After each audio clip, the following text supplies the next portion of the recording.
Bueno, los objetivos que nosotras nos planteamos un poco para este encuentro y el del jueves es acercarnos teóricamente a qué se entiende como género, a cuál es la evolución del concepto, cuáles son los diferentes aportes que se han realizado o que han llegado desde diferentes teóricas feministas, el concepto biológico de género y el acercamiento al concepto político, presentar el tema, hablar un poco de brecha de género, lo que es el suelo pegajoso, el techo de cristal, y las identidades y sexualidades del feminismo y conceptualizar lo que es el patriarcado. Como trabajo final de estos dos módulos, vamos a armar una actividad, ahí tienen 5 de octubre y 8 de octubre, el contenido teórico es el mismo, el trabajo final va a ser elaborar un video que tiene algunos detallecitos, se llama Video Minuto, que bueno, lo hablaremos más sobre la fecha. Sobre el jueves. Sobre el jueves. Esto tiene mucho que ver con la primera parte del trabajo, que es la lectura o la relectura de los mitos como antecesores de lo que van a ser los roles estructurados a nivel de la persona. Es importante comprender el concepto de lo que es el mundo cotidiano, la vida cotidiana, para ver cómo se estructura ese mundo sin que nosotros seamos como protagonistas, sino que eso ya viene dicho, ya viene armado, y nosotros lo tomamos y lo reproducimos. Bueno, nosotros cuando trabajamos género, antes de llegar a instalar lo que es o se entiende por género, nos importa atravesar las miradas de las personas, ¿no? ¿Qué vemos o qué pensamos o qué sentimos o qué conceptualizamos como género? Ahí van a caer, bueno, ustedes pueden ir incluso pensando o definiendo el género desde su perspectiva, mandándolo como mensaje, pero nosotros ahí hemos ido observando cómo eso está atravesado generalmente por el sexo asignado al nacer y no por la construcción cultural que en realidad sostiene esta categoría que es el género. La imagen presentada ahí lo que supone es, bueno, cuál es la diversidad que ustedes pueden determinar a través de esa imagen, ¿no? Realmente, ¿qué es lo que pueden asignar como diverso en los bebés que encuentran en la pantalla? Y bueno, esa sería la discusión, ¿no? Si no se puede ver el sexo, ¿se puede definir la categoría de la persona en realidad? Claro, después, a partir de ese, por eso hay como algunas preguntas de repente, ¿no? ¿Qué significa ser disidente del género?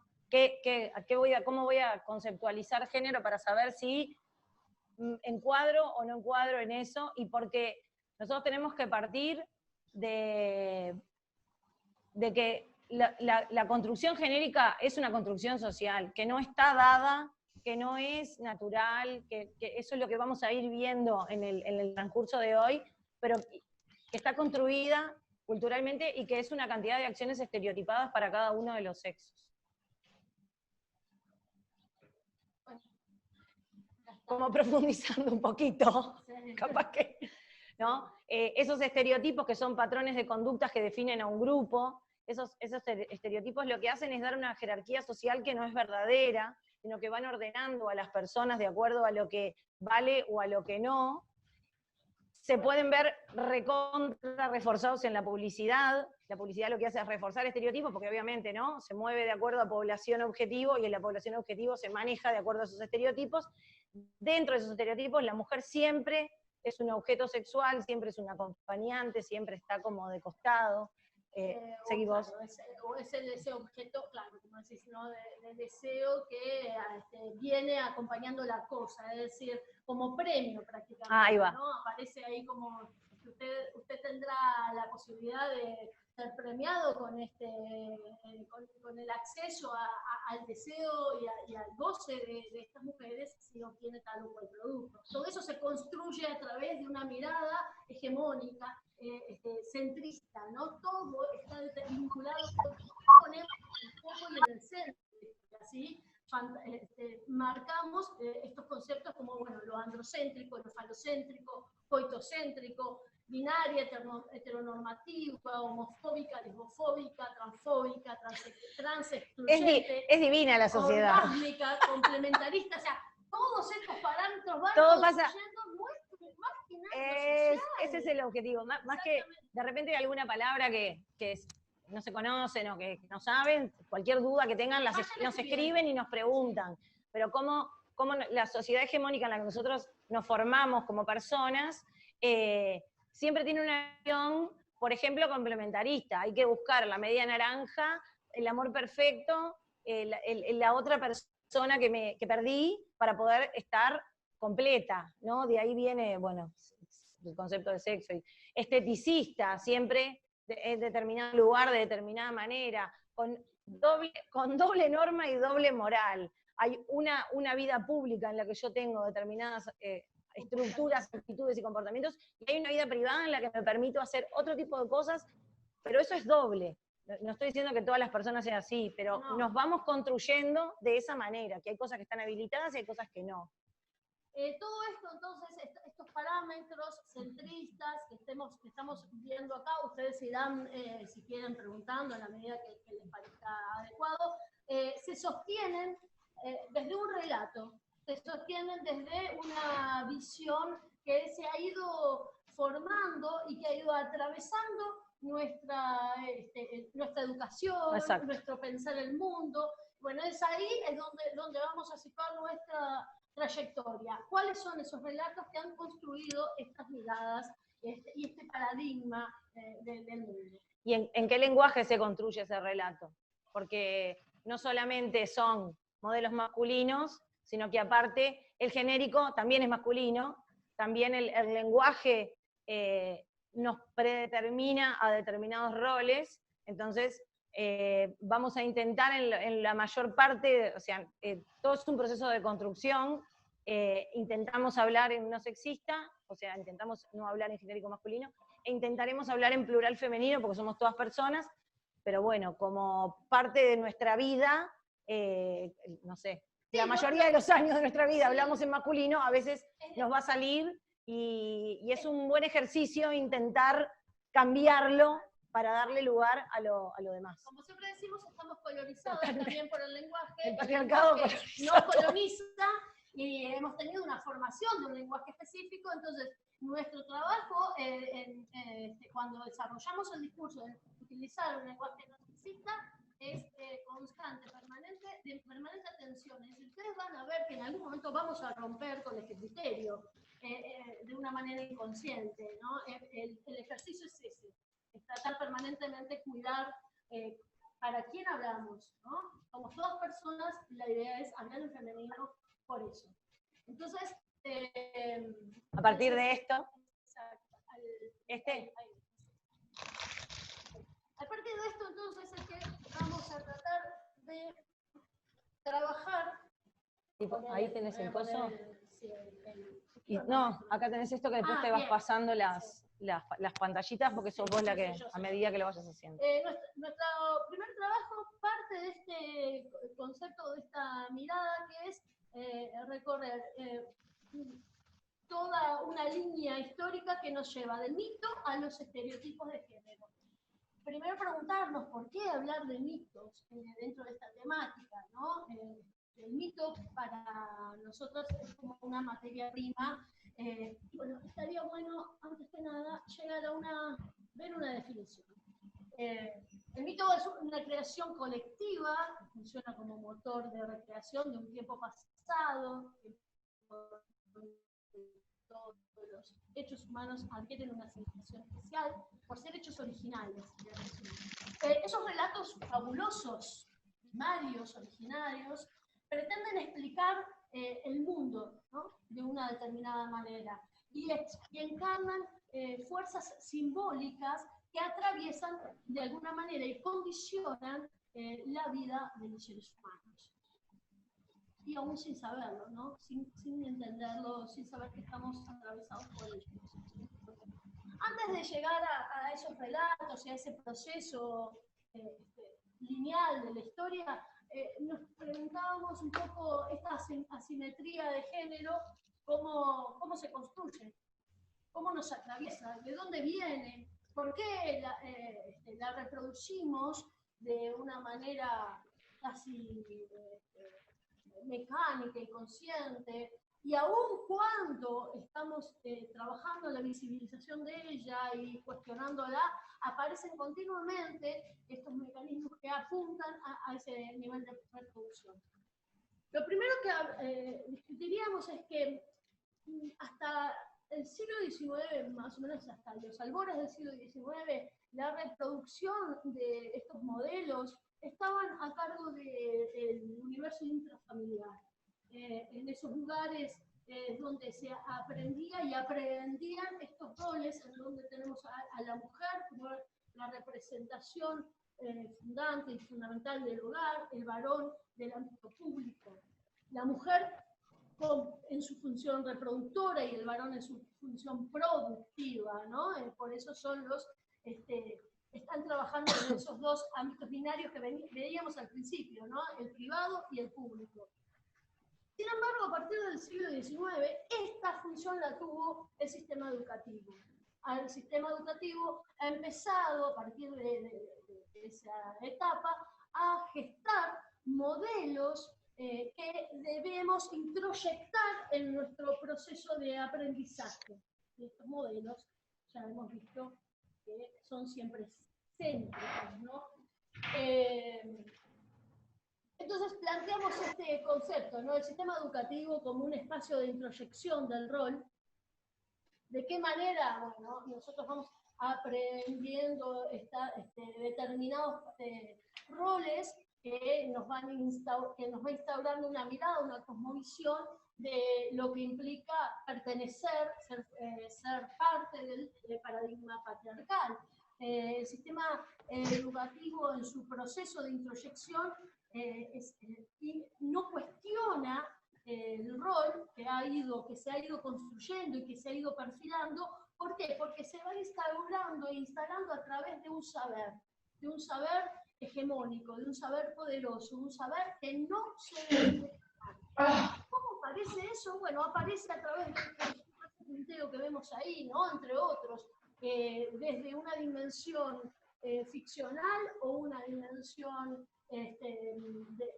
literaria y de creación, el héroe. ¿Cómo se construye el héroe? Bueno, el héroe va a tener como modelo a seguir, el parámetro principal de ser el varón blanco, poderoso, fuerte, cristiano, con todo un modelo que va a ser justamente el que defienda y salve del caos al mundo.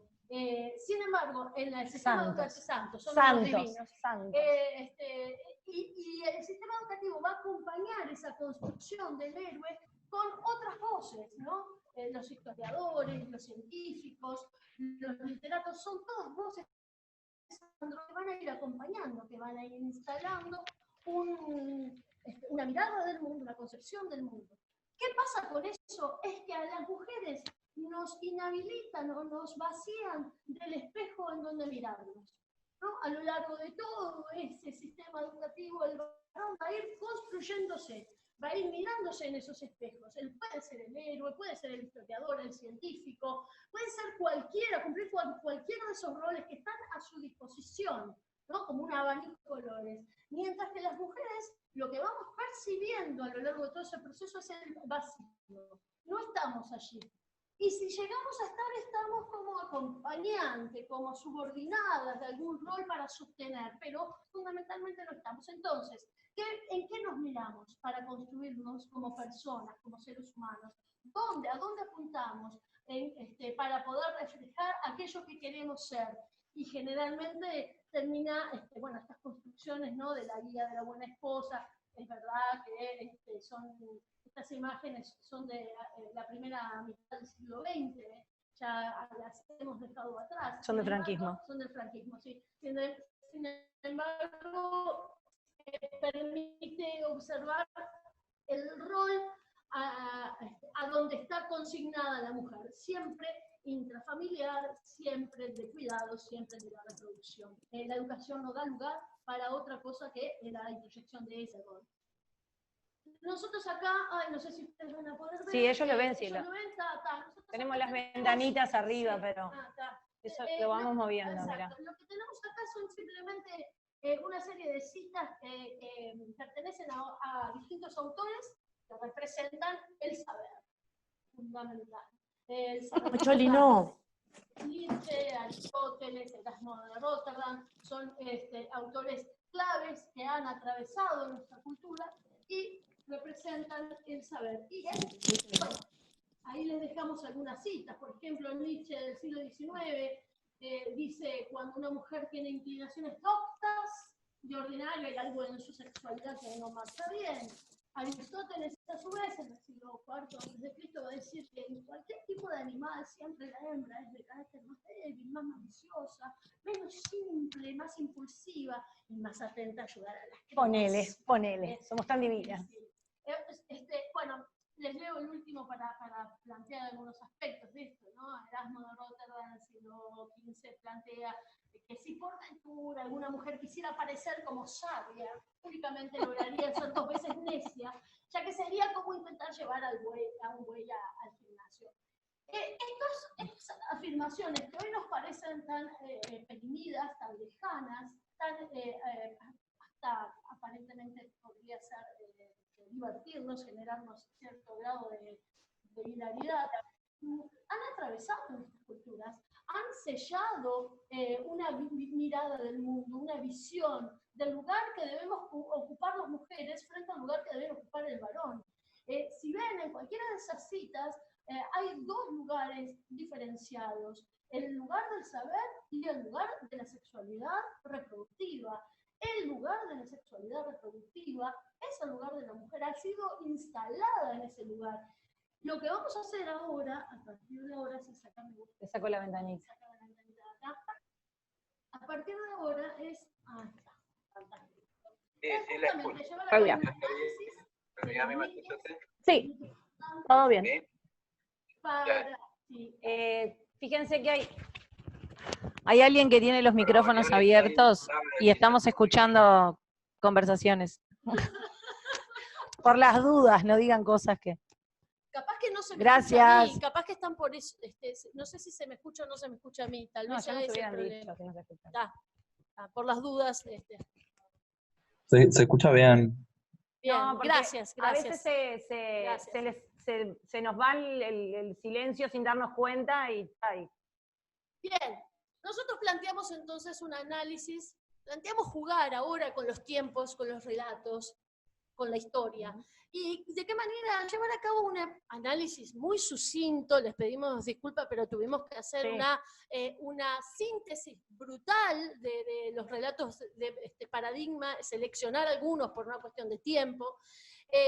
¿Para qué? Para descubrir justamente las raíces de los paradigmas de masculinidad y feminidad vigentes en el contexto contemporáneo. ¿Por qué? Porque bueno, el mito siempre encierra un enigma, contiene retazos de verdad, que tenemos que ir como descubriendo y redescubriendo para saber de qué manera se instala en nuestra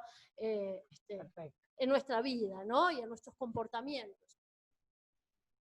En ese sentido, plantear que los estudios contemporáneos del género han iniciado una revisión crítica de las tradiciones culturales con la finalidad de identificar las raíces simbólicas de los paradigmas de masculinidad y feminidad que funcionan a nivel consciente e inconsciente y que influyen en nuestra identidad de género.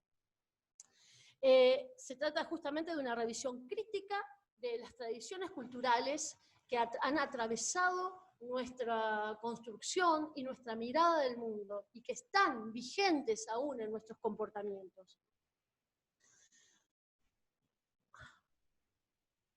Así, Entonces, elegimos algunos de esos relatos, como ven, ¿no? Primero establecer que, bueno, que obviamente a lo largo de todos esos relatos se va a gestar o se va a observar una repetición de una estructura simbólica que está vinculada justamente a subrayar y definir esta subordinación de la mujer hacia las leyes del varón.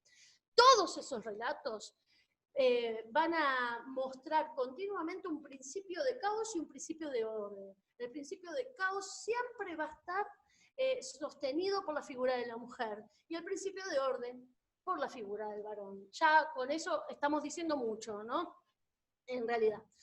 Nosotros seleccionamos acá básicamente relatos de la tradición griega, de la tradición hebreo-cristiana, que son las que van a fundar nuestra cultura. Yo dejé para el final un ejemplo del relato Yurupari, de la tradición amazónica. Después, en todo caso, tal vez se los pase, porque no me va a dar el tiempo para todos, en realidad. Voy a empezar con el primero. A ver, antes de entrar a esos relatos, tal vez decirles que desde la antigüedad hasta el siglo XIX incluido, la definición política de la mujer es eterna menor de edad. Piensen lo que significa y lo que representa ser una menor de edad desde el nacimiento hasta la muerte, ¿no?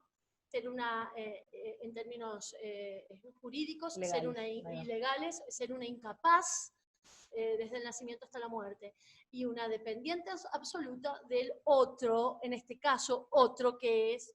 ¿Puedo hacer un comentario? Por favor. De hecho, en los libros de Barran se cuenta como la mujer pasaba en el siglo XVIII, XIX principios, de la tutela del padre y en el matrimonio a la tutela del marido. No era que se casaban ni el concepto de matrimonio que de repente manejamos ahora, sino eso de eterna menor de edad que debía estar tutelada por un varón.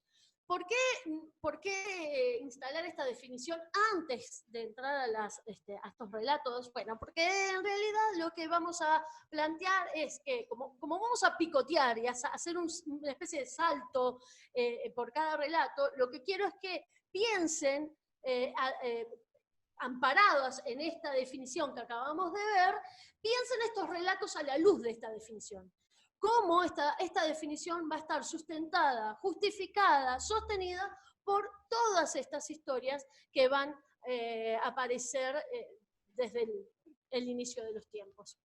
El primer relato del que hablamos es el de Pandora. Yo sé que, me imagino que la mayoría de ustedes ya los conoce, así que yo no voy a hacer una descripción completa del mito Pandora, pero vamos a hacer como una revisión genérica, ¿no? Pandora, que quiere decir, su nombre quiere decir llena de dones, como dice ahí, y ya veremos por qué ese nombre, fue la primera mujer del universo y de la tradición griega.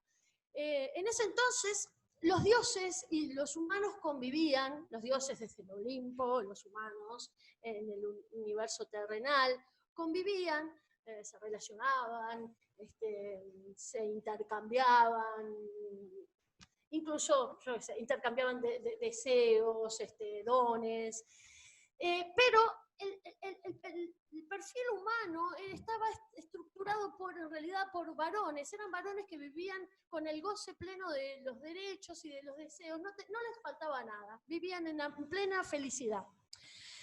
Aquí que un titán llamado Prometeo, que era muy afecto a los humanos, los quería y siempre quería como darles más bendiciones, le roba a los dioses el fuego para entregárselos a los humanos, a los hombres en el sentido de género, hombres, varones, para entregárselos a los hombres.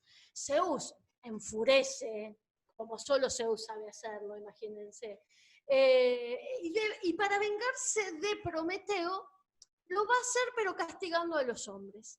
¿Qué piensa para castigar a los hombres? Es muy fácil. Para Zeus la forma de castigar a los hombres es crear a la mujer.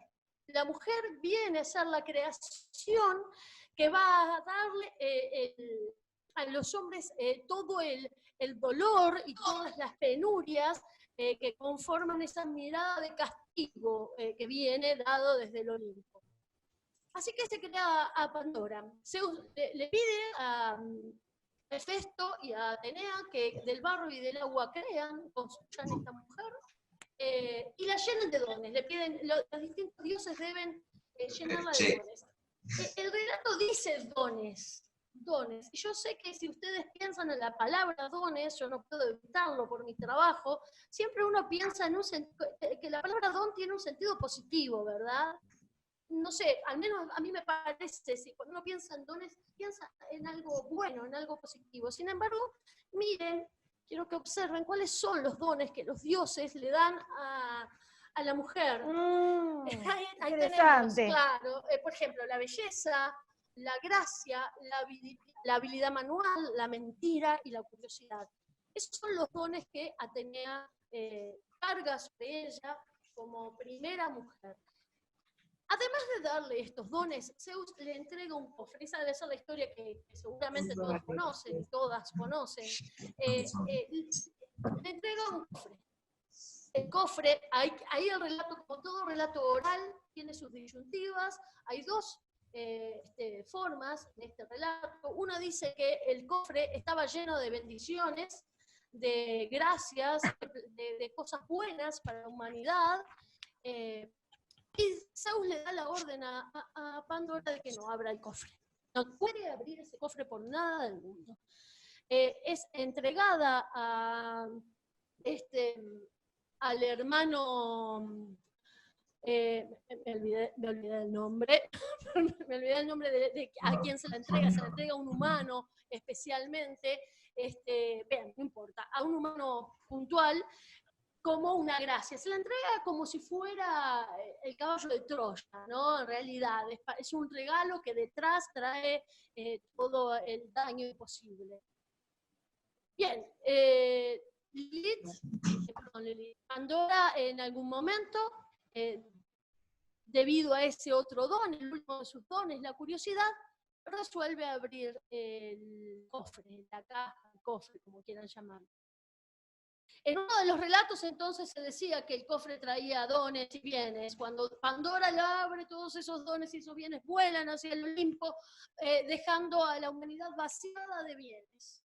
Mientras que en el otro relato cuenta que ese cofre tenía todos los males, todas las atrocidades, las enfermedades, las guerras, los odios, todo el mal de la humanidad y además la esperanza. Cuando Pandora abre la caja, todos esos males caen sobre la humanidad, pero inmediatamente al cerrarla dejan la esperanza dentro de la caja, dejando a la humanidad sin esa posibilidad. Así que cuando configuramos a esta primera mujer, lo que hacemos es ver que es creada como castigo a la humanidad. Dejémosla ahí hacia un lado.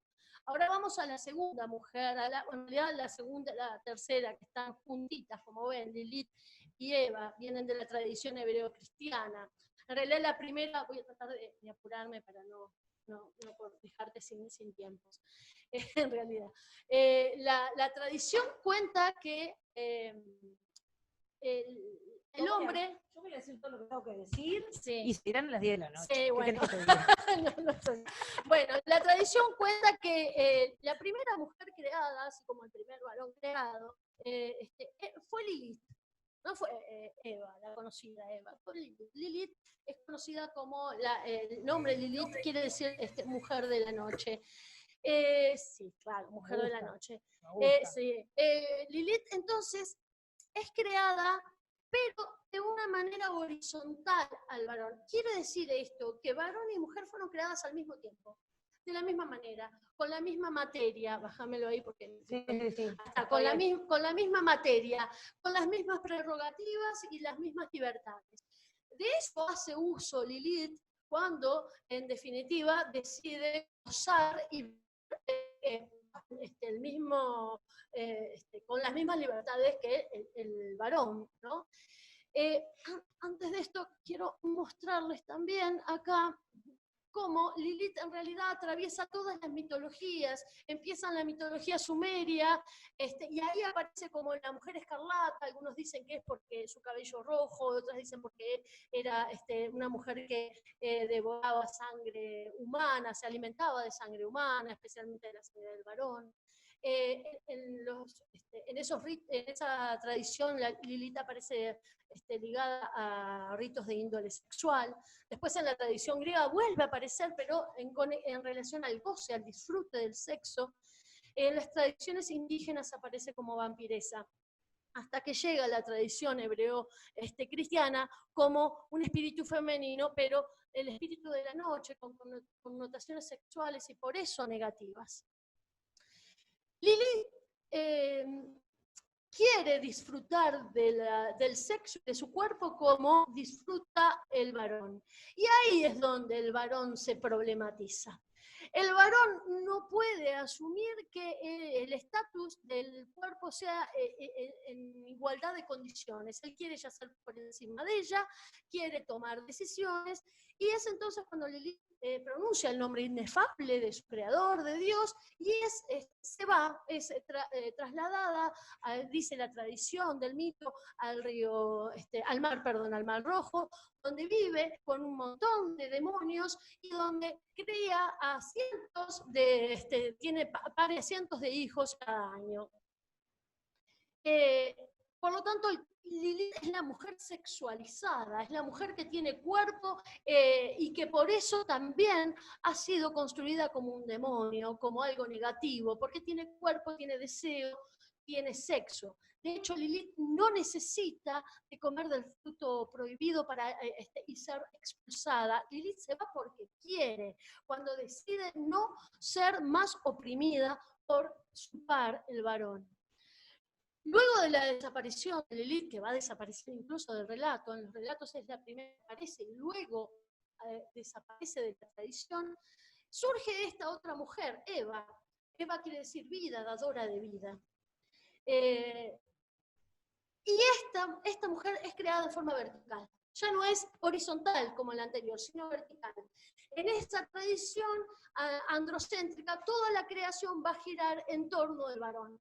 Todo lo que se va a crear va a ser en función de ese varón primigenio, hasta llegar a la última creación, que es la mujer. Cuando dice el relato, Dios se da cuenta que al varón todavía le falta algo para acompañar, para que le sea funcional, y entonces lo duerme y de un costado saca a la mujer.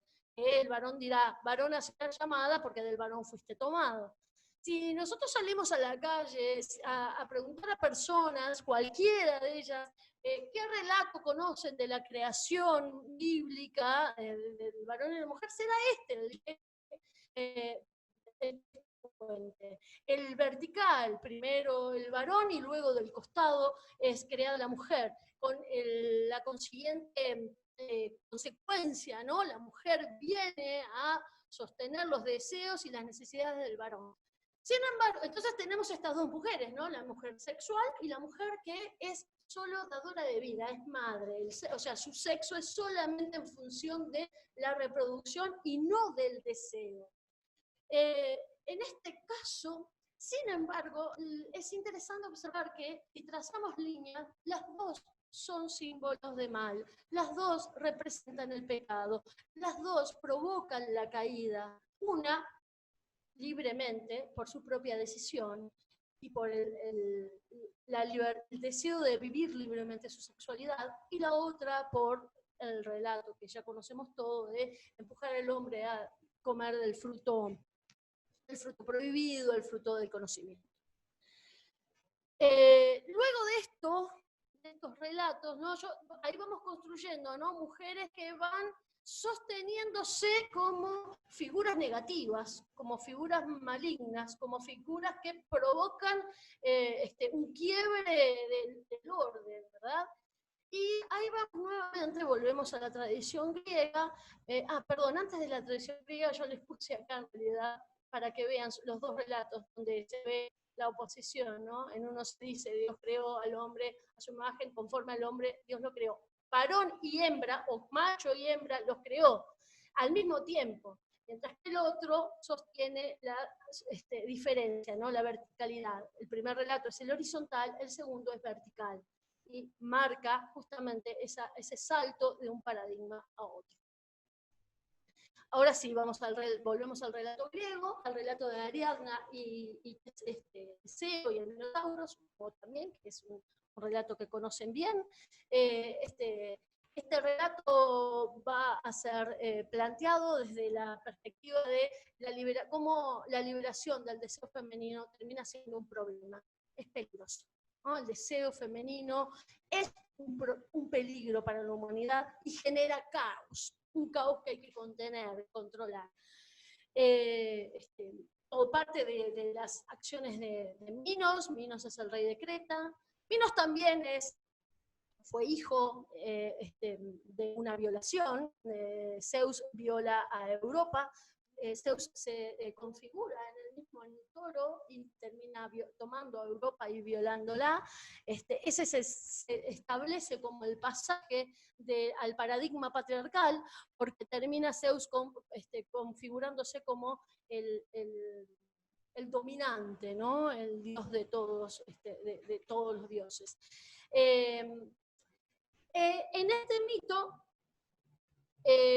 Pasífae, la esposa de Minos, tomada por el deseo del toro blanco, el toro que ha sido entregado por Poseidón a Minos, yace con él, gracias a Dédalos. Dédalos construye un artefacto para que eso sea posible, tiene relaciones con el toro blanco y de ahí nace el monstruo, nace la criatura que conocemos como el Minotauro.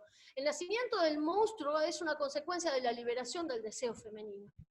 Hasta tradicionalmente se ha consagrado y se ha establecido el Minotauro como el horror, como el defecto, como lo que hay que atacar. ¿Por qué? Porque es el producto de la liberación del deseo femenino.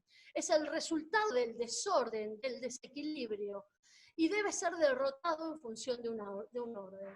De esta manera entonces aparece Ariadna, ¿no? Ariadna, que va a generar, esto me parece interesante que vean, ¿no? Como Ariadna es la hermana de Minotauro, es hija de Minos, también de Pasífae, como princesa rompe el linaje de la diosa madre y ayuda al héroe patriarcal a instaurar un nuevo orden.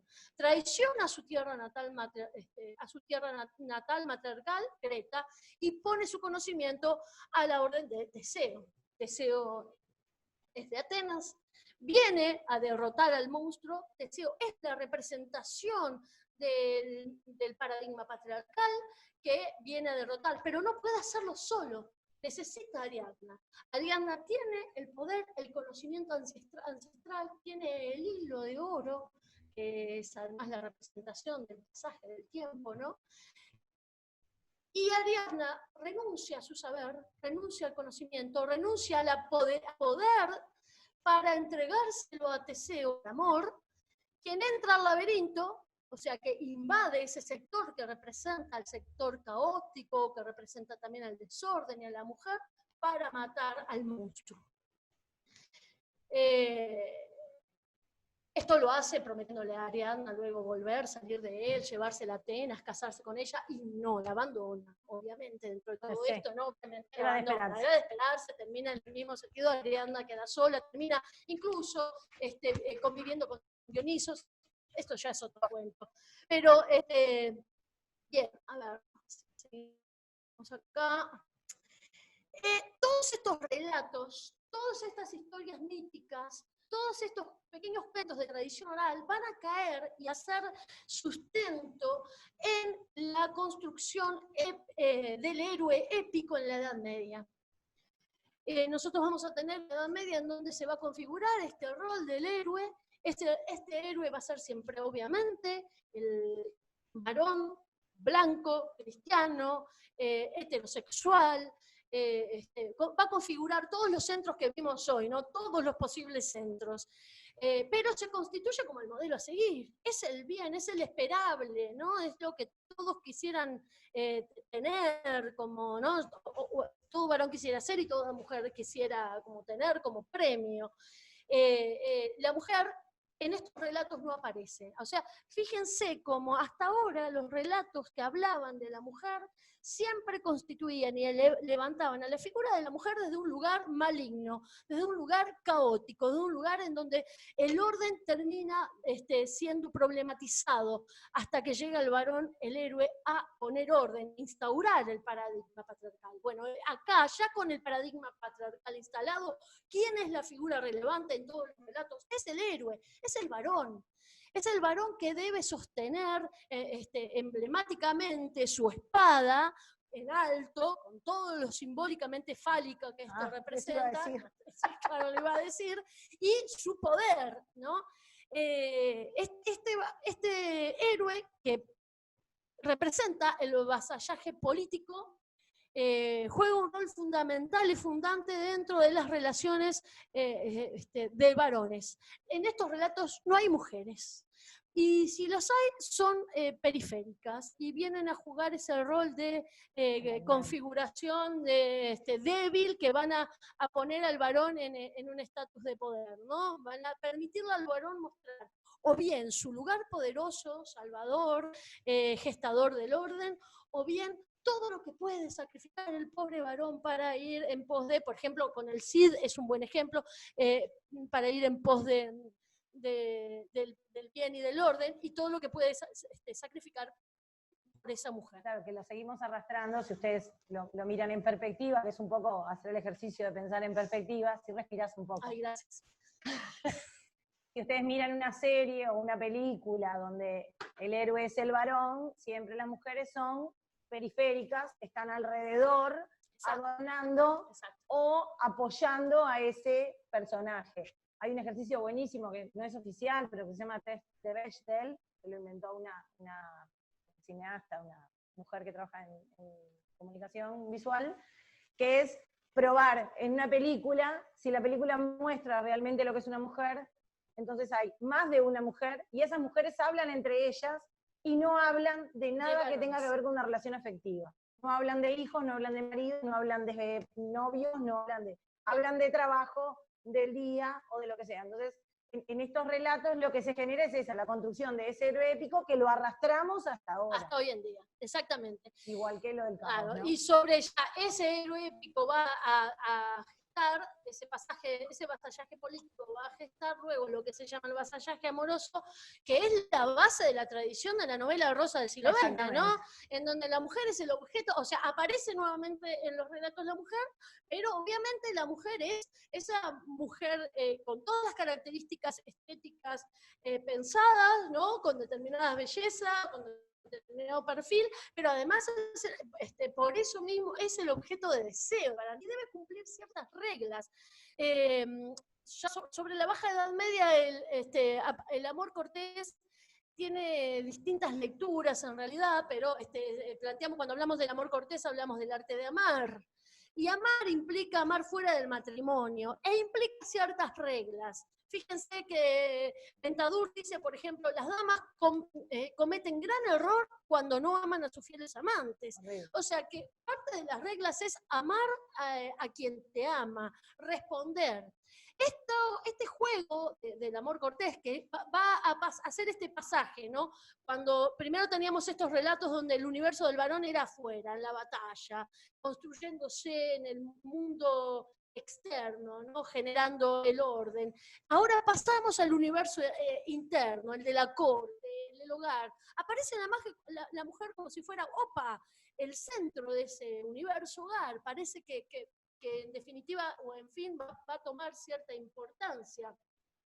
Y sin embargo, esta dama que aparece como la dueña, termina siendo el objeto de deseo disponible, y que va a recibir, o va a ser como va a ser premiada con el amor si cumple con las reglas dispuestas, ¿no? Me mandaron la pregunta de cómo se llama el test. Yo ahora se los escribo en el chat para que les quede el nombre, porque es un nombre propio y tiene unas letras ahí. Complicadas. Pero se los escribo en breve. Pero ahora es bien interesante para trabajar cualquier tipo de película, serial, en base a eso. Hay otro que se llama, son todos, o sea, no son oficiales, no es que hay sociólogos y sociólogas sentadas. Hay otro que se llama Principio de Pitufina, que es el de la mujer sola, que tiene un personaje central en una cantidad de varones, como el personaje de Penny en The Big Bang Theory, o Pitufina en Los Pitufos. Hay como una mujer que representa lo que no son los varones, pero no tiene una representación de la realidad de personajes femeninos. Bueno, más o menos cerrando que esta parte, esta primera parte. Estás bien, estás bien. En realidad voy bien. Plantear que hay todo un perfil de estos relatos que son épicos históricos, algunos, muchos de ellos, otros más ficcionales, en donde la figura del varón siempre tiene este perfil que vimos, y la mujer cuando aparece en función del varón, aun cuando aparezca como el centro de los relatos, exacto, como en El amor cortés. Es interesante observar que a lo largo de la Edad Media, sobre todo a finales de la Alta Edad Media, principios de la Edad Media, la mujer, en términos históricos, tiene una relevancia. Son pocas, pero tienen relevancia. Han generado movilizaciones en contra del sistema feudal, tratan de enfrentar las normas sexuales instauradas, dominantes. No nos olvidemos que lo que se dan llamar las celestinas en alguna época, o la mujer que interviene, o la bruja, solían coser el himen de la mujer para que no tuviera problemas a la hora de casarse, y solía intervenir también en algún embarazo no deseado, que representan todavía en una etapa temprana el dominio de la mujer de su cuerpo. Dominio que va a ser interceptado por una etapa más tardía, ya sobre finales de la Edad Media, cuando el rol reproductivo de la mujer esté relacionado directamente con las necesidades del capitalismo, por ejemplo, ¿no? La mujer va a ser, el cuerpo de la mujer se va a constituir en el mecanismo reproductor que va a traer a la mano de obra al sistema. Entonces, ¿qué fue lo que hicimos en este sucinto, rápido y loco formato? Resumen. ¿No? Resumen rapidísimo, lo solemos hacer con más calma y mostrando más elementos. Pues primero mostrar el mito, pero en clave feminista. ¿Qué quiere decir esto? Cuestionar el mito, leerlo con otra luz, ver que el mito instala un concepto de vida, una visión de la vida y un comportamiento que podemos romper. Eso nos permite hacer una cartografía de mecanismos de autopercepción, ¿no? De la autopercepción de la mujer, o de los distintos... o de los nombres. De los hombres patriarcales. Exactamente. Nosotros vamos a hablar de disidencias y de ruptura binaria el jueves, por eso hoy fue tan... El mito construye una visión del mundo binaria. Ahí está. Entonces, todavía no salimos del binarismo. No salimos, el binarismo lo rompemos en el próximo curso. ¿Yo? El micrófono. Perdón. Estaba diciendo que el mito construye una visión del universo binaria, y por eso hasta ahora trabajamos en clave binaria, ¿no? Cuando hablamos de construir una cartografía de los mecanismos de la autopercepción, es de la autopercepción de los cuerpos que no son, que no pertenecen al universo androcéntrico, que no son, no son los varones como el perfil hegemónico, y que han sido además que sostienen el rol y un comportamiento determinado por la heterodesignación de lo femenino desde el punto de vista patriarcal. Por eso llegamos, y estoy cerrando acá, con esta, mirá, este dibujito que para mí es como concentración de esos roles, ¿no? ¿Cómo llego?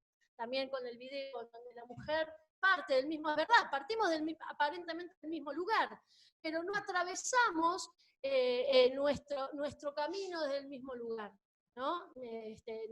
Nuestro trayecto está definido por todos estos roles instalados desde la cultura, y entonces, bueno, eso nos está una mirada del rol bastante complicada. Sí. Corrido todo, no hay bien, es no, duda que me corté yo. Seguí. Bien, no, entonces, para cerrar, nada más. Pensar, entonces, pensar juntos, ustedes pensar conmigo, también como una tarea, en la deconstrucción cultural. ¿Cómo procesamos esta deconstrucción cultural? ¿Cómo alteramos estos paradigmas, estos relatos? ¿Cómo quebramos estos relatos? A mí me interesaba repensarlos desde la lógica del rol docente. No importa si ustedes son o no son docentes. No ustedes como docentes, sino de repente como estudiantes. Exacto. ¿Cómo vivieron? Claro. Eso que ¿Cómo repensamos la lógica del rol docente, pero no se tiene que ser docente para repensarla, ¿no? ¿En qué medida el rol docente también fomenta y sostiene este paradigma, lo reproduce? Cómo cuestionar los programas educativos en su perspectiva heteronormativa y androcéntrica, ¿no? El programa que ya habíamos hablado al inicio, ¿no? Como reproductor de un esquema del universo desde la visión del mundo androcéntrica, heteronormativa, cuestionar esto, de qué manera, y bueno, entonces proponer estas dos ideas, ¿no? Pensar y proponer una transformación de la lógica espacial en el sistema educativo en clave de transformación paradigmática e inclusión diversa. Es decir, el espacio en donde llevamos a cabo nuestra formación, nuestro proceso educativo, ¿es un espacio inclusivo? ¿Es un espacio en donde todos y todas nos sentimos habilitados y habilitadas para la palabra?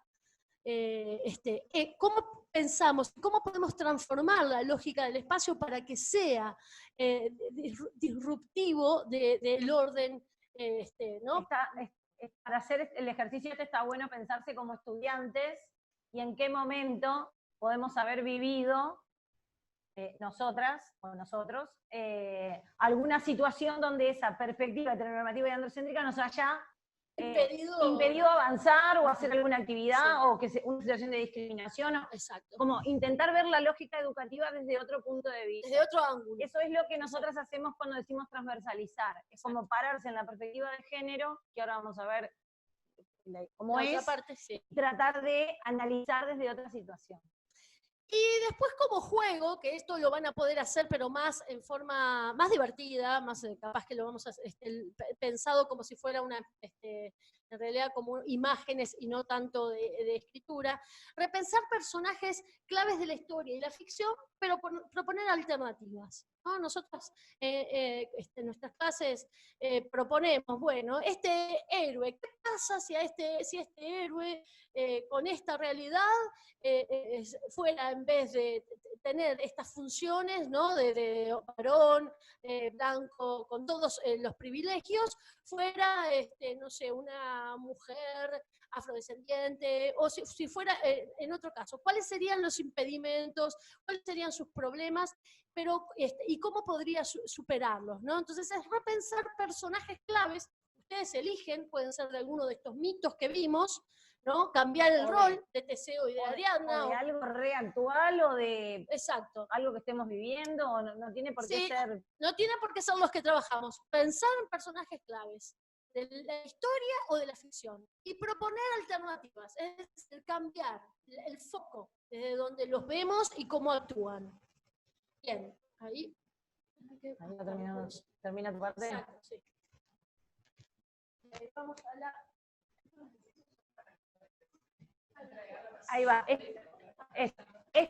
A ver, hoy vamos a ponerles como dos actividades. Esta es la primera. Esta es la primera actividad, como para reflexionar sobre esta primera parte que trabajó Roxana. Ahora yo voy a trabajar otra parte y después vamos a mandar una actividad o una evaluación del módulo completo, que puede incluir todo, ¿no? Esta parte y la otra. Bien. Esto que hablaba Roxana de los mitos y de la... A ver si es el mío.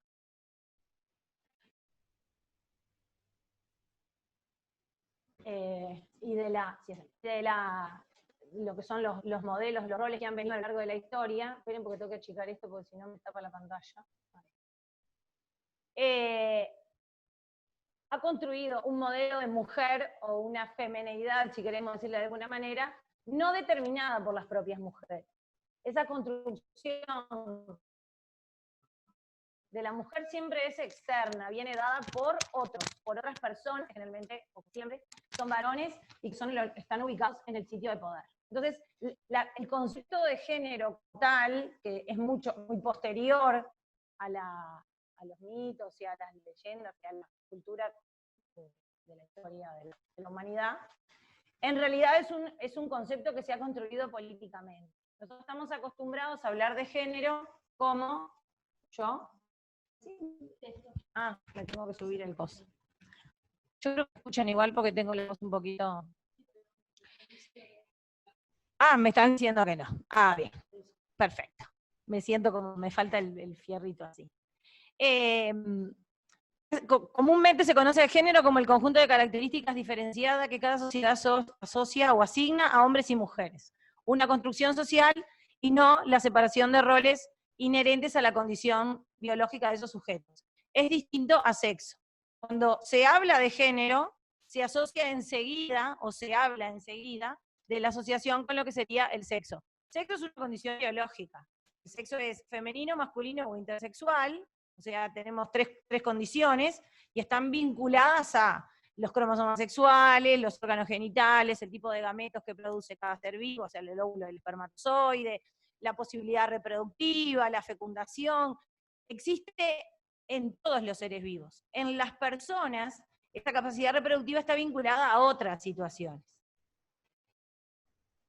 Es como para diferenciar que acá lo que vamos a hablar no es de una condición biológica y no vamos a hablar específicamente de sexo. El género siempre ha estado vinculado con el control del cuerpo femenino o feminizado, históricamente, y siempre desde el poder masculino dominante, como les dije recién. La identidad de las mujeres se ha construido históricamente de la prohibición, de la sujeción y de la constricción del cuerpo. El cambio de modelo que fue hablando Roxana hacia el héroe y la mujer que debe ser salvada está determinado desde ese punto de vista. En el siglo XIX se comienza a utilizar el término de género. Es un lugar político de voz, es un lugar de toma de decisiones, de postura jurídica, y el tema central de ese género, me cuesta horrible hablar con el coso en la mano, eso sí me cuesta, no, peor, me falta el coso de Moria, que es como gigante así. Siempre, el tema central para hablar de género es ver dónde está la opresión y dónde está la subalteridad, o sea, quién oprime y quién es oprimido, o quién es oprimida, ¿sí? Entonces, ¿cómo el privilegio masculino oprime o genera subalteridad en las mujeres, en las diversidades y en las disidencias sexogenéricas? Nosotros después, no hoy, sino el jueves vamos a hablar del patriarcado y el orden que se genera en las personas, un orden imaginario, se da por supuesto, a partir de este tipo de características. Y también el concepto de género se va a interseccionalizar con otras categorías. No solamente podemos hablar de las mujeres, sino que vamos a hablar de las mujeres dentro de determinada clase social, dentro de determinada etnia, porque se van generando superposiciones de discriminación que van a generar otros lugares distintos al de poder. Para hablar de género, lo que vamos a hacer ahora es como vamos a ir viendo algunas autoras, algunas filósofas, psicólogas, antropólogas, obviamente vinculadas al feminismo, la construcción de la identidad de la mujer actualmente y a partir de las olas feministas ha sido desde el feminismo. Todos estos modelos que han quedado establecidos o estancos y estereotipados sobre los roles están vinculados a deconstruir esos roles, y es así que empezamos, por ejemplo, con Margaret Mead. Ella nació en Estados Unidos en 1901, es una antropóloga y psicóloga de Estados Unidos. Ella dice que los roles son atribuidos y que no son naturaleza de no son producto, perdón, de la naturaleza biológica. Ella se dedicó a viajar mucho por el mundo y fue a una cantidad de poblaciones indígenas, sobre todo en Samoa. Y en Samoa encontró tres grupos distintos de personas, tres tribus distintas, donde los roles masculinos y los roles femeninos eran bien distintos a los de Occidente, pero incluso eran bien distintos entre sí. Por ejemplo, en una de las poblaciones, los hombres y las mujeres eran prácticamente iguales en sus roles, en sus actividades, no había diferencias. En otra, las mujeres se encargaban de la administración de los alimentos, de la comida, de la estructura de poder, como quien dice, de la tribu, y los hombres hacían las tareas de la casa, el alimentar a los niños, obtener el alimento, las tareas de la casa, ¿no? de la vida cotidiana. Y en otra, por ejemplo, encontró que eran prácticamente iguales en el nivel de violencia. Ella se fijó cuán agresivos podían ser por esa estructura que hay de que ese preconcepto estereotipado de que los hombres son más violentos que las mujeres, y entonces encontró que no, que era igual el nivel de violencia, si podemos decirlo de alguna manera, tanto en hombres como en mujeres. Entonces ella llegó a plantear que esas diferencias son construcciones históricas y sociales y que dan una falsa jerarquía social y sexual. También ella defendió mucho la libertad de las prácticas sexuales. Por ejemplo, una de las cosas que a mí me reinteresó esto de trabajar con adolescentes es que ahí en este lugar la adolescencia no es una época de crisis, no es una época de duda, no es una época de crisis existencial, sino que sobre todo las mujeres transitan la adolescencia de forma muy tranquila y no están en el objetivo de conseguir su pareja, su novio, sino que van teniendo distintas experiencias sexuales con distintas personas, y después decantará con quién o de qué manera van a tener una vida sexual. Entonces, es como una visión bien distinta a la que de repente hasta ahora tenemos en nuestra sociedad occidental. Bueno, es la primera en usar la palabra sororidad para hablar de los vínculos entre mujeres. Ella toma la palabra del francés, sororité, y del término que Kate Millett había usado en los años 70 de sisterhood, como hermandad, y bueno, y ahí empieza a hablar de ese vínculo que se establece en las mujeres y de cómo las mujeres, para construir su identidad, necesitan de otras mujeres vinculándose. Marcela Lagarde, me encanta. Marcela Lagarde es una feminista mexicana que nació en el año 1948. Ella, de lo que habla específicamente, ella hizo muchos estudios sobre lo que es la maternidad, lo que es el valor de los hijos y para lo que están las mujeres, y fabrica un término, inventa un término que se llama madre esposa. Ella dice que el destino y la realización de una mujer, en el imaginario del patriarcado, es ser madre y esposa a la vez. Por eso inventa ese término, que es madre-esposa. No podés ser esposa si no tenés hijos, no podés ser madre si no estás casada. Las mujeres nacimos y para ser madres y esposas, y la única vía de felicidad que vamos a tener es eso de tener hijos. Más allá de que la maternidad pueda implicar pérdida de salud, pérdida de trabajo, pérdida de tus vínculos, ¿no? Como que esa construcción imaginaria lleva a la mujer a tener un hijo, porque en el momento en que ella deja de ser ella sola, deja de ser objeto y pasa a ser un sujeto, pasa a ser la madre de o la esposa de, un poco vinculado a lo que hablábamos hoy, que decía Roxana, de la eterna menor de edad, como la mujer por sí misma no tiene una identidad, sino que debe crearla a partir de los vínculos matrimoniales. También si el cuerpo. El micrófono. El cuerpo de la mujer es pasible de ser vivido como un cuerpo de deseo, sexualizado, de deseo, se rompe esta estructura de madre-esposa. Entonces la estructura de madre-esposa lo que hace es sostener ese dominio sobre el cuerpo de la mujer que debe pensarse desde ese rol, desde ese lugar. Ella hizo una serie de estudios en las cárceles y plantea una dicotomía entre lo que es la mala mujer y la buena mujer. La buena mujer es madre, es esposa, incluso analiza que estamos hablando de lo que es el imaginario, ¿no? Lo que serían como los conceptos que predominan en este ámbito, de esta vida cotidiana que tenemos, tiene menos posibilidad de sufrir violencia.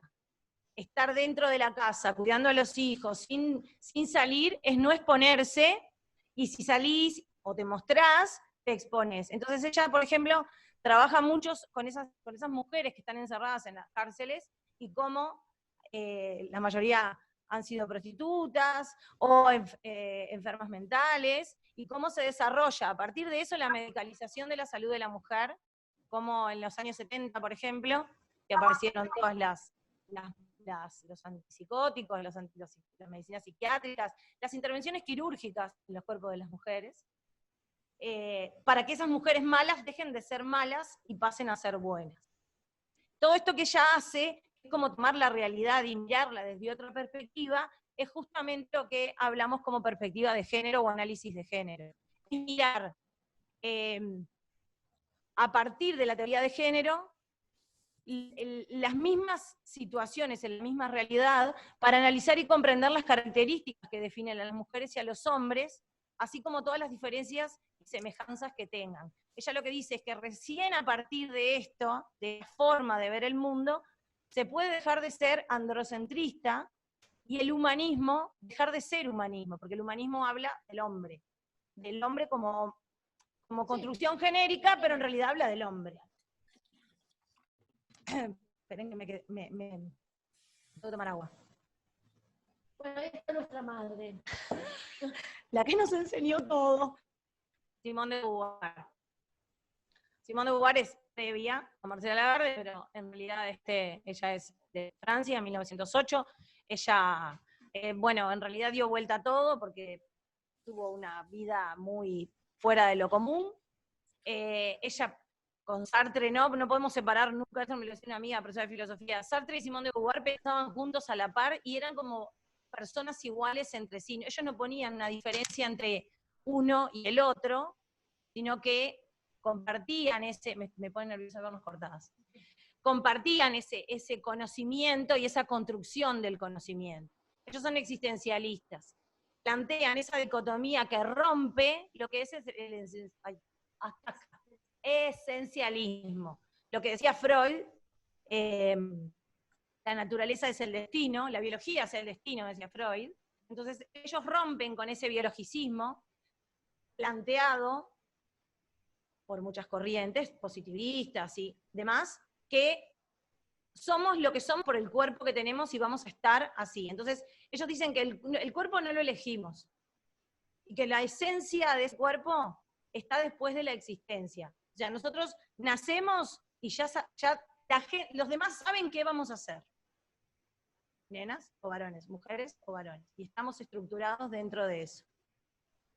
Por eso ella siempre habla de esa frase, su frase más famosa: no se nace mujer, se llega a serlo, ¿no? Si toda existencia humana es definida por una situación, la corporalidad de la mujer y los significados sociales que se le atribuyen condicionan su existencia. Nosotras no nacemos siendo madres, no nacemos con estructuras determinadas, no es que nacemos y nos gusta ponernos pollera, y a los varones les gusta ponerse pantalones, y no les gusta jugar al fútbol. Eso es algo construido, y eso es algo a lo que se llega a hacer. Y sí, dale. No, en todos estos formatos educativos que veníamos atravesando, acompañan este imaginario, ¿no? Se llega a hacer esto, ¿por qué? Bueno, porque se viene sosteniendo desde que nacemos, esto está como un goteo prácticamente, todos estos formatos, todos estos imaginarios, estos mitos se van instalando hasta que aprendemos que somos de una manera o de otra. Claro, incluso esa frase donde ella dice, él es el sujeto, es el absoluto, ella es la alteridad, el modelo de lo normal siempre es masculino. Hasta la medicina está construida, la normalidad médica está construida del masculino. Se construye la medicina para las mujeres y para los varones desde el masculino. Entonces, porque él es el sujeto, él es el absoluto, él es el modelo de todo, y las mujeres somos la otra cosa, los no varones, como digo yo, las mujeres y todos los demás. Bueno, otra. De Vena.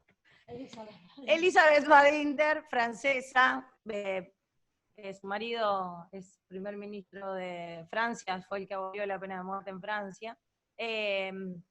Bueno, Elizabeth Badinter va más al hueso todavía, va más en profundidad, y dice que no existe el instinto maternal. No existe. No existe eso de que las mujeres naturalmente tenemos que tener hijos y cuidarlos. Deseo universal. Algunas quieren, otras ya no quieren, y finalmente hay otras que no han querido nunca. Desde que existe la posibilidad de escoger, existe la diversidad de opciones. El deseo de la maternidad es construido. Nos enseñan a querer tener hijos.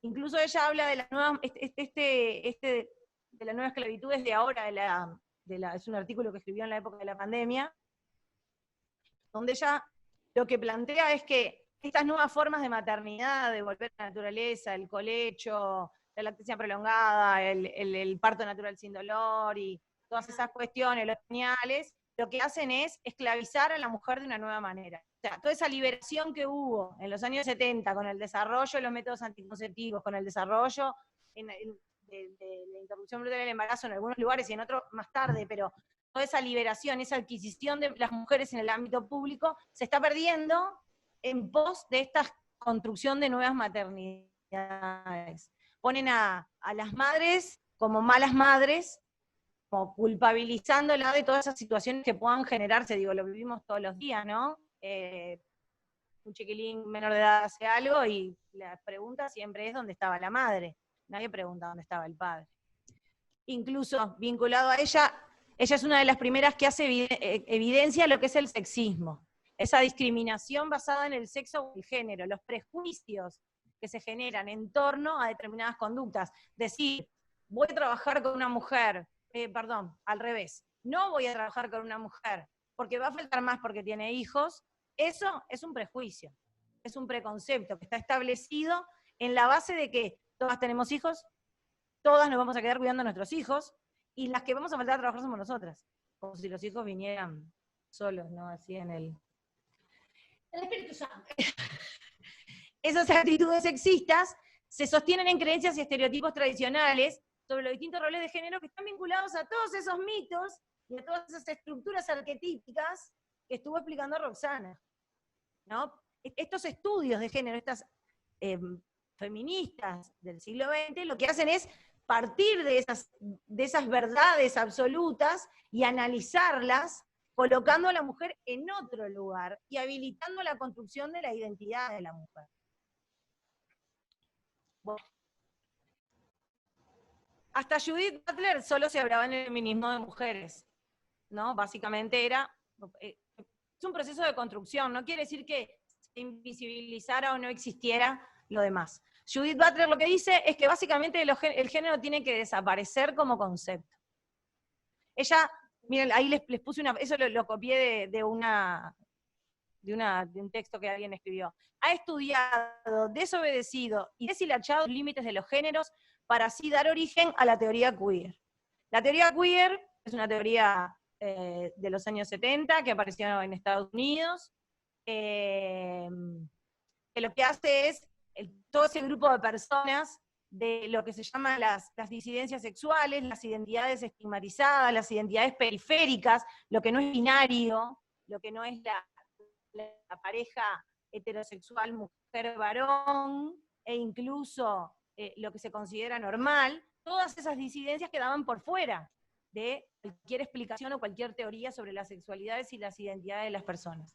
Lo que hace Judith Butler es plantar una semilla diciendo no hay una sola identidad, yo viajo de la una a la otra, y rompe con el pensamiento binario, habilitando a que estas identidades puedan reunirse y tomen esa palabra, que quiere decir raro con una carga negativa, porque no es raro de raro, es raro de malo, de oscuro, de loquita.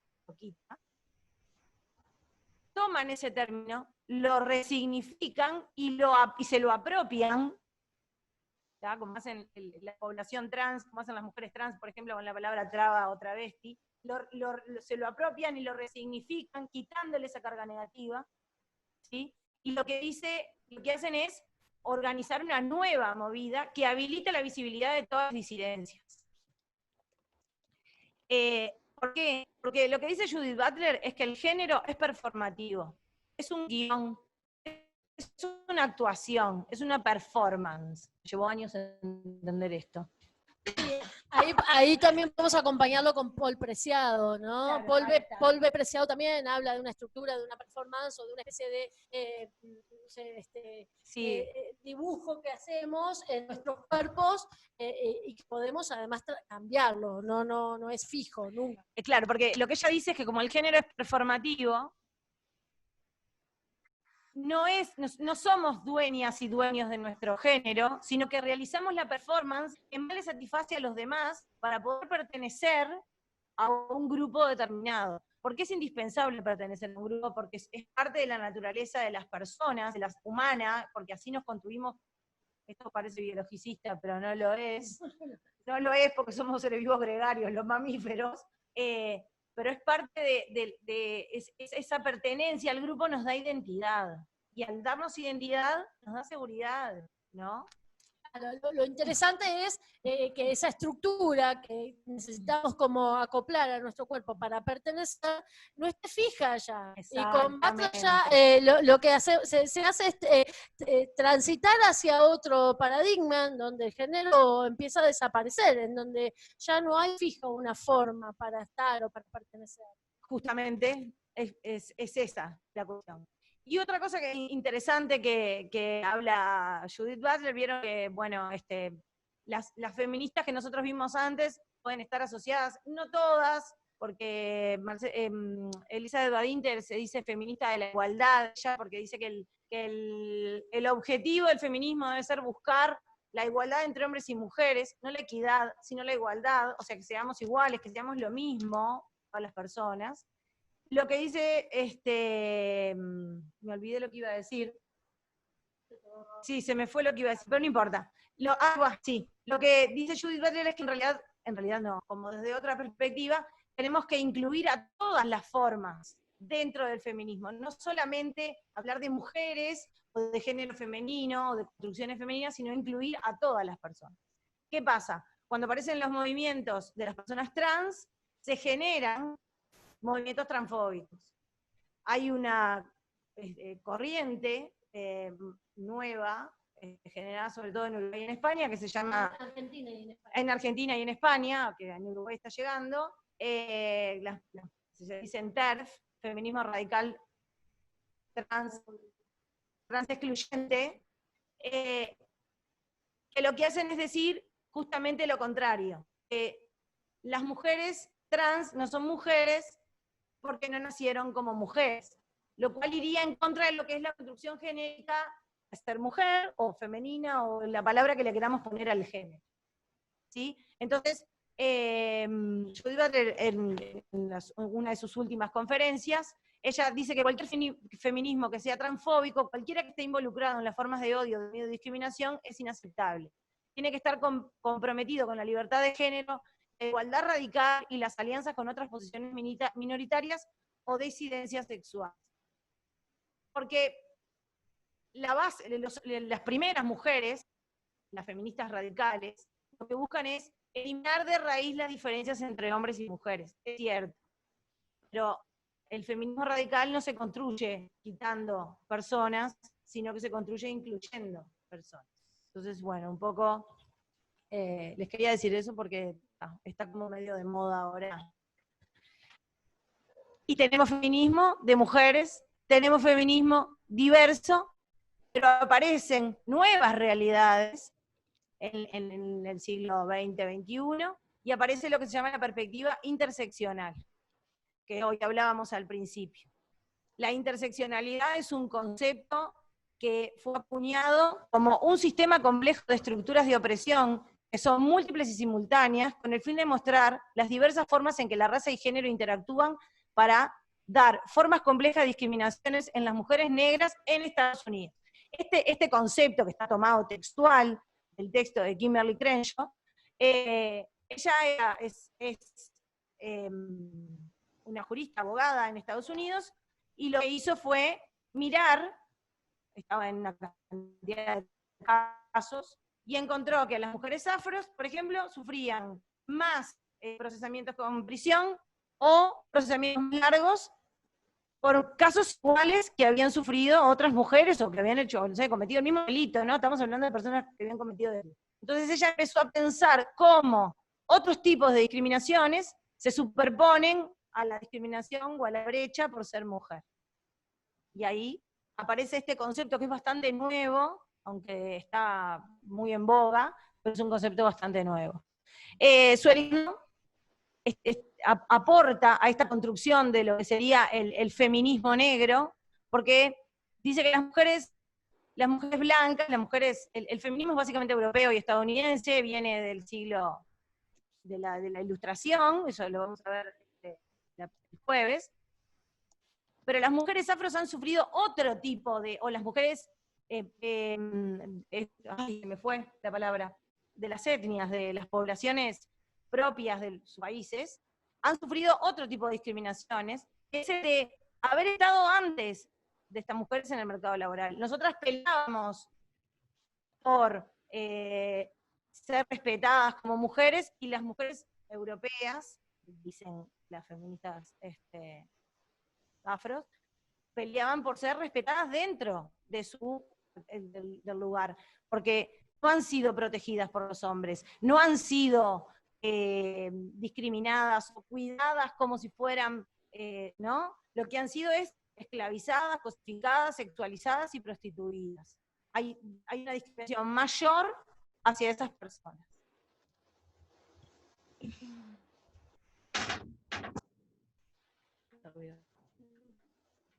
Entonces, acá como un resumencito breve de algunas frases. Marcela Lagarde. Los temas que abarcan la perspectiva de género no son extremos ni indiferentes. Son aspectos de la propia vida de la comunidad del país y son de la competencia de cada quien. Por eso el género no provoca indiferencia, irrita, desconcierta o produce afirmación, seguridad y abre caminos. Nunca vamos a quedar indiferentes cuando se trata de temáticas vinculadas al género. ¿Sí? Siempre hay algo que rompe, que molesta, y eso va a ser o que vayamos para adelante o que nos quedemos y nos estanquemos. Simón de Beauvoir. No olvidéis jamás que bastará una crisis política, económica o religiosa para que los derechos de las mujeres vuelvan a ser cuestionados. Estos derechos nunca serán adquiridos. Debéis permanecer vigilantes toda vuestra vida. Y es para muestra el caso con lo que estamos viviendo en este momento en América Latina, por ejemplo, como esa arremetida de los gobiernos más conservadores, por decirlo de forma suave y delicada, y respetuosa, están yendo en contra de lo que son los derechos adquiridos de las mujeres. Derecho por lo que las mujeres tuvieron que luchar toda su vida, ¿no? Piensa que en Uruguay las mujeres empezaron a estudiar en 1920. La primera vez que las mujeres pudieron ir a liceo, ¿no? Entonces, frase de Badinter. Ella, aparte de haber estudiado mucho las maternidades, se dedicó a estudiar mucho lo que son las masculinidades. Badinter dice que lo más observado, lo más cuidado, lo más, ¿no? como contenido, como en esa burbujita, son las masculinidades. Porque cuidar las masculinidades es cuidar ese valor del patriarcado. Entonces ella dice que un varón, para hacer valer su identidad masculina, deberá convencerse y convencer a los demás de tres cosas. Tiene que, para reafirmar que es varón y para convencer a los demás que es varón, tiene que explicar que no es una mujer, porque baja de categoría. No es un bebé, porque el bebé depende de su madre, por lo tanto estaría dependiendo otra vez de una mujer, y que puede valerse por sí mismo. Y que no es homosexual. Entonces, las pruebas de demostración de la masculinidad pasan siempre por eso. Ese concepto de la masculinidad violenta, en realidad lo que es demostrar, todo el tiempo van aprendiendo rituales de comportamiento que legitiman esa no mujer, no bebé, no homosexual. Y bueno, y creen yo, si el feminismo debe liberar a las mujeres, debe enfrentar virtualmente todas las formas de opresión. Entonces, en aquel no me quedo. ¿De qué hablamos cuando hablamos de género? Hablamos de una categoría analítica y relacional. Nosotros no decimos género igual mujeres, eso es como un concepto. ¿No? Tampoco hablamos de que género dividimos de forma binaria el universo en el que nos movemos. Es un atrevimiento audaz y genial que tensiona la importancia de la tradición en el condicionamiento de la mujer, forzada por la costumbre de adoptar roles considerados socialmente inferiores. Siempre por debajo. Siempre, ¿no? El trabajo invisible que Roxana un poco tiró ahí, ¿no? El aporte del trabajo de la mujer siempre está considerado inferiormente. Los trabajos domésticos los hacen las mujeres. Es un trabajo que se considera inferior. Reconocer a las mujeres con energía creativa y capacidades. Reconocer que las mujeres pueden hacer exactamente lo mismo que pueden hacer cualquier persona.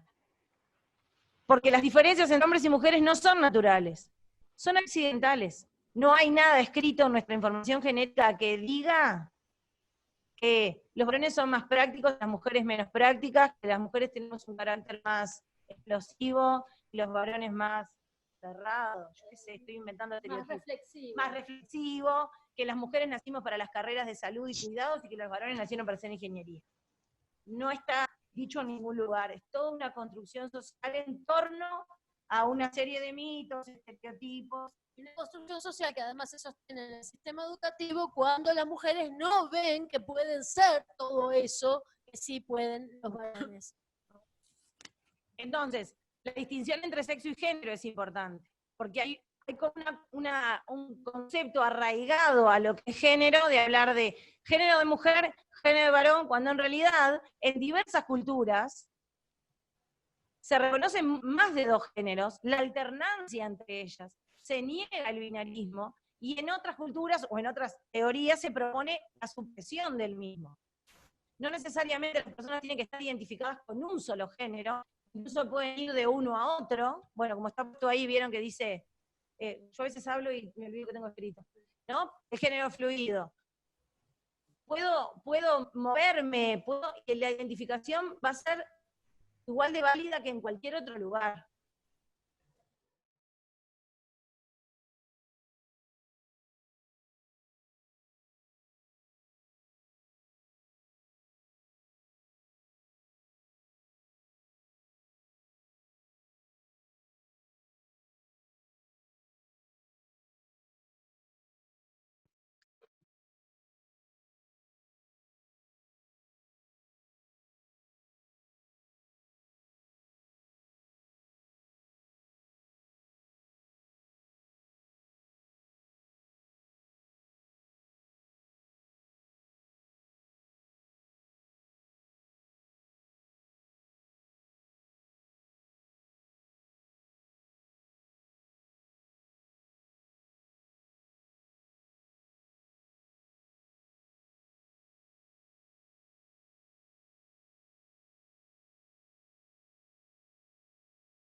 Acá. Bien, esos dos videos pretenden como resumir estas lógicas que van instalándose a nivel social desde las distintas estructuras, la intrafamiliar y la intraeducativa. Luego terminamos reproduciendo esos conceptos, esos roles, mirándolos hacia afuera y tratando de reproducirlos en nuestros cuerpos. Nuestra intención desde la perspectiva educativa es siempre pensarlos, discutirlos, problematizarlos en varios sentidos. Para la próxima clase la idea es pensar justamente todo lo que hemos venido trabajando entre hoy, vamos a aterrizarlo en la clase que viene entre patriarcado y feminismos, en un trabajo de video, ¿no? Donde ustedes van a tener que realizar un video, por eso se llama video minuto, un video con estas mismas, enfocándose en estas mismas temáticas. Igual en la clase que viene las vamos a aclarar y los vamos a aterrizar más específicamente. Ahí está, Carolina les puso Ahí el dice nombre que- del test de Bechdel. Así que, bueno, no sé, cualquier otra consulta. Por acá. Yo tengo una duda. Vamos, dale, dale. Con respecto al trabajo para la próxima clase, lo que decían era como tomar algún personaje de la historia, algún personaje masculino, y como, a ver si entendí bien, reinventarlo quizás desde un rol femenino o no sé, estoy como Sí, un o poco... disidente. Sí, la no idea entiendo. es reformular esos lugares que estaban como fijos en la historia y que han generado una estructura. Bueno, pensar, tomar un personaje que, como dijo Carolina, no tiene por qué ser estos... Cualquier superhéroe, por ejemplo. Claro, exacto. Cualquiera de los héroes que hayan atravesado nuestra historia, todas las construcciones de personajes heroicas están de alguna manera atravesadas por los mismos parámetros. La idea es que ustedes tomen un ejemplo y construyan, bueno, ese mismo ejemplo, pero desde otro lugar, ¿no? Ya sea desde una mujer o una disidencia. La idea era hacerlo no con un relato. Pueden tener un relato, pueden construir una canción, si alguna es más del ámbito artístico. Perdón. No sé. No. Está bien. O puede ser, la idea que teníamos originalmente con Carolina era que construyeran un afiche, ¿no? Un afiche en el que pudieran perfilar. Como la segunda parte. Claro. ¿A que no la explicamos? No, por eso. ¿Me olvidé? Vieron que al principio yo les dije que había como dos partes. La primera es eso que dijo Roxana, y después tomando lo que más les haya llamado la atención o algo que les haya gustado, que quieran reflexionar, o alguna temática, o no sé, porque de repente cuando hacemos cursos se nos disparan recuerdos y situaciones o cosas que hemos vivido. Bueno, a partir de algo que les haya llamado la atención, que se hayan vinculado, que hayan sentido algo, armar un afiche, una infografía, algo que tenga el tamaño, algo visual, plástico, que puede ser en computadora, que puede ser a mano, que puede ser pintado, que puede ser como les guste, y eso compartirlo en la plataforma de Classroom que Maciel les va a abrir las dos actividades. Pueden ser las dos actividades en una, no sé, agarro a Iron Man, lo hago mujer, construyo un relato alrededor de Iron Man y hago el afiche de Iron Man, mujer o Iron Man afrodescendiente que vive en el cerro. No sé, en el cerro barrio de Montevideo. ¿No? Como sacar del lugar ese de privilegio esas figuras masculinas y tratar de darles otro aire, otra vinculación más a la vida normal, de repente, y bueno, y eso tratar después como de plasmarlo. Porque la idea nuestra es que cuando se genera un recurso audiovisual está bueno porque lo ven entre todos y se comparte. De repente lo escrito es como que queda ahí. Pero... Sí, a mí me interesaba también que ustedes pensaran en una vez que construyeran este personaje, esta figura, como lo dice Carolina, desde una estructura más visual, pensaran, tal vez con un punteo, algo esquemático, no tiene por qué ser muy complejo,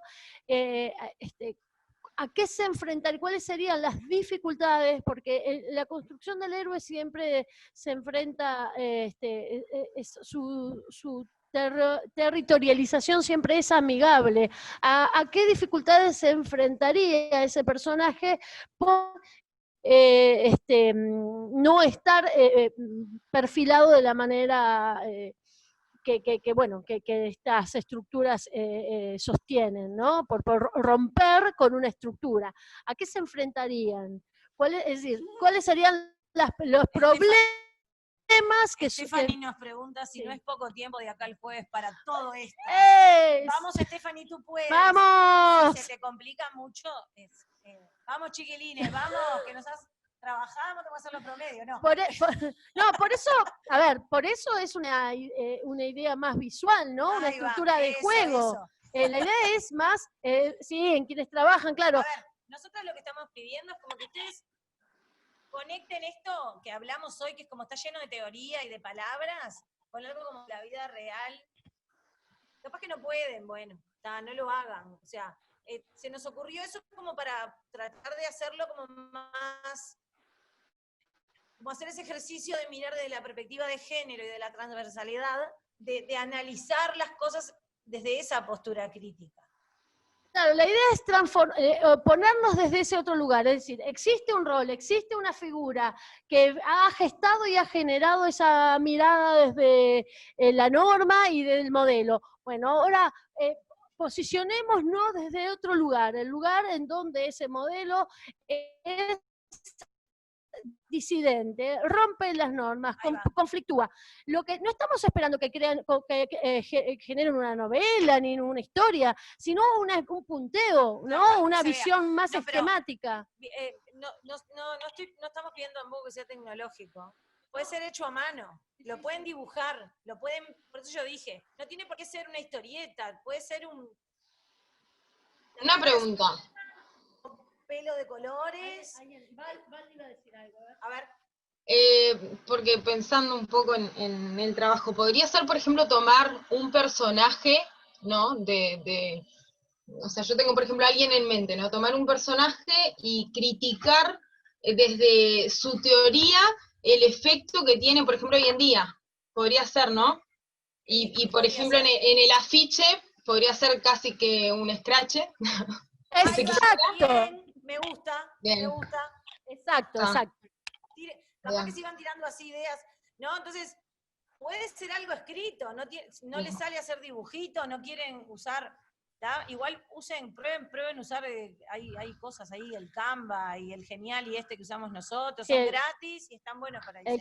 El Canva es muy bueno, el Genial también, y la idea es esa, que ustedes alteren esa figura, ¿no? Alteren, como dice Val, puede funcionar la visión del Scratch, ¿no? Como para cuestionar ese lugar que hasta ahora ha sido intocable, ¿no? Ahí va.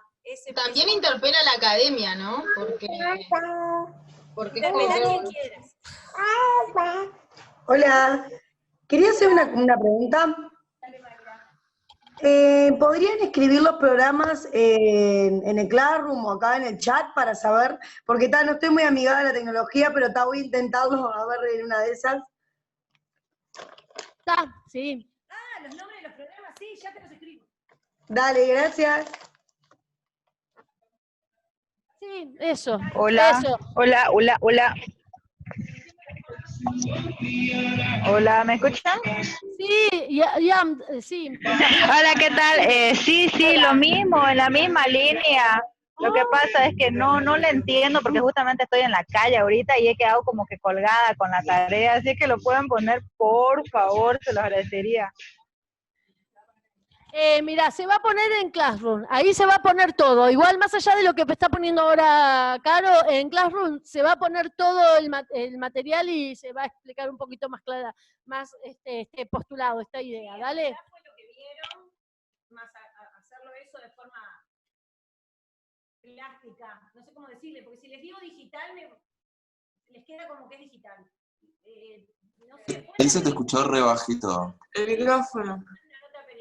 Hacer una canción. Pueden hacer una canción, pueden hacer lo que se les ocurra. No tiene un tiempo ni. ¿no? Lo que sí es que sea algo que nosotros podamos ver. Por ejemplo, puede ser una letra de una canción cambiada. Ponele el día que me quieras. No se escucha, compa, se escucha súper bajo. No, lo que pasa es que está sin el micrófono. Estaba sin el micrófono, perdón. Que tiene que ser algo, o sea, nosotros acá lo que queremos es como que ustedes traten de pararse en esa perspectiva de género y derechos y dar la vuelta a lo que estamos acostumbrados a ver. ¿No? Como por ejemplo, les voy a dar un ejemplo. ¿Vieron la película última de Cazafantasmas, que son 4 mujeres en vez de 4 varones y hacen exactamente lo mismo, pero desde otra postura, metiendo como protagonismo determinadas problemáticas vinculadas a las mujeres o de una perspectiva más feminista? Es una película de Hollywood, no es la luz de tus ojos, pero, ¿no? Como desde esa perspectiva, intentar darle la vuelta a lo hegemónico para transformarlo en algo distinto, si es disidente, maravilloso, y ponerlo en otro lugar. Por ejemplo, las tragedias, no me voy a poner académica, solamente para plantear otras ideas. El teatro, en el teatro uruguayo últimamente se ha venido trabajando sobre el perfil de la tragedia griega. Sabemos que la tragedia griega, los personajes de la tragedia griega están compuestos por varones, ¿no? Son todos varones, no hay mujeres en el teatro griego. Bueno, la directora Marisa por ejemplo. Claro, la directora Marisa Bentancur trabaja alterando eso. Todos los personajes, los héroes, todas son mujeres, mujeres y disidencias, para repensar el funcionamiento desde esa óptica. Bueno, Mayra pregunta si es válido para filósofos, escritores, etcétera. Sí, para todos. Y la idea de construir mitos, ideas preconcebidas, y no, leí lo que vos pusiste. No, valen para todo personaje que haya influido en la construcción de género. Sí, o que lo reproduzca. Que reproduzca la construcción genérica, hegemónica, y que no esté deconstruido esa imagen. Por eso yo le decía un superhéroe, por ejemplo, ¿no? Si yo pienso en Superman, Batman, Iron Man, todos varones, blancos, heterosexuales, millonarios, todos lindos, todos con las chicas que se caen a sus pies. Bueno, pensando en eso, a ver, si ya existe la hombre araña, la mujer araña, bueno, no importa, le busco otra, ¿me entienden? Es como darle la vuelta. Yo sé que no es fácil, nosotras sabemos que no es fácil porque es como usar lenguaje no sexista. Cuesta, pero es un ejercicio que después que lo haces, te empieza a fluir. Y pensar en perspectiva de género y ver todo el tiempo con lentes violetas es un camino sin retorno a la infelicidad. Porque nunca más ves las cosas como vos creés que las estabas viendo. ¿No? Ves una publicidad de jabón, de lavar la ropa, y claro, y te amargás, porque terminan siendo siempre mujeres, porque siempre son las madres, porque siempre cuelga la ropa. Ahí está, ahí tienen otra idea, por ejemplo, utilizar al héroe que de determinado lugar, o al personaje de determinado lugar, y ubicarlo en una publicidad, pero alterando el lugar, el rol, ¿no? Si vamos a qué queremos vender. También podemos utilizar la plataforma publicidad como para jugar en esa dimensión de héroe. Nosotros a nuestros estudiantes, incluso hasta que, no sé, que hagan, hemos hecho crear rap, por ejemplo, ¿no? Han sido ellos, se ponen, les gusta el rap, bueno, crean un rap sobre la mujer, una mujer disidente en determinada situación. Trap también, que es como más moderno. También. Vieron que está. ¿Cómo se llama la directora que nombraste? La directora la directora que nombré se llama Marisa Bentancur. Bentancur, así como suena, Marisa, con ese, Marisa Bentancur. Bentancur, no Bentancur. Pero bueno, Bentancur, ahí está. Es uruguaya, es una directora que se ha especializado en tragedia griega, pero la trabaja desde una perspectiva feminista. Bueno, si no hay nada más, un abrazo virtual, caluroso, y nos vemos el jueves. Gracias por estar y por la atención prestada. Chao.